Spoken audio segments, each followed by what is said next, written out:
আমার ইচ্ছে করছে একটা জোরে চিৎকার দিই। এই চিৎকারটা আনন্দের, এই চিৎকারটা 18তে যখন আমি ডিজেফাই আমাকে নিয়ে যায়, তখন এই চিৎকারটা আমার দিতে ইচ্ছে করেছিল, বলতে ইচ্ছে করেছিল যে আমার পাশে তোমরা কারা কারা আছো।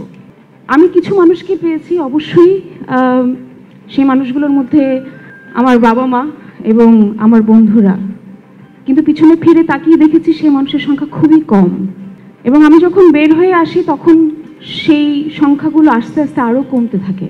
কিন্তু এটা অবশ্যই ঠিক, ব্যক্তিগতভাবে তারা আমার পাশে দাঁড়ানোর চেষ্টা করেছে, তারা আমার ফোন নিয়ে খোঁজ নেওয়ার চেষ্টা করেছে, সে কারণেই হয়তো বা আজ আমি এখানে এসে বসেছি। এই 6-7 বছর হতে যাচ্ছে, এই পুরোটা সময় আমি একটা গান মনে হয় প্রতিদিন শুনতাম, যেটা একটু আগে হলো, সেটা you may say I am a dreamer but I am not the only one. 5ই আগস্ট আমার মনে হয়েছে না, আমি আসলেই একা ড্রিমার না, আমরা আসলেই স্বাধীন। এবং সেই স্বাধীনতা আপনারা আমাকে এনে দিয়েছেন, আমাদেরকে এনে দিয়েছেন। এটার জন্য কিভাবে কৃতজ্ঞতা জানাবো, শ্রদ্ধা জানাবো, সেইটা আসলে আমি ভাষায় প্রকাশ করতে খুব কমই পারি, সবসময় তাই হয়েছে। আর কীরকম দেশ চাই, আমি তো সিসিমপুর করতাম, সিসিমপুরের ইকরি ছিলাম আমি।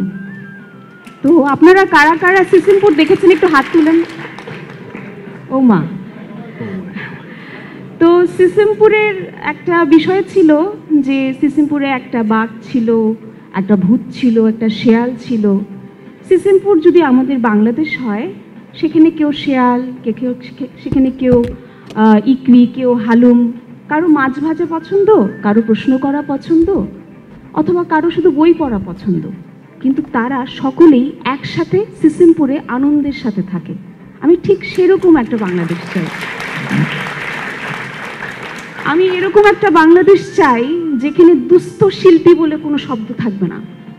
আমি এমন একটা বাংলাদেশ চাই যেখানে আমাদের প্রতিটি স্কুলে একটা খেলার মাঠ থাকবে।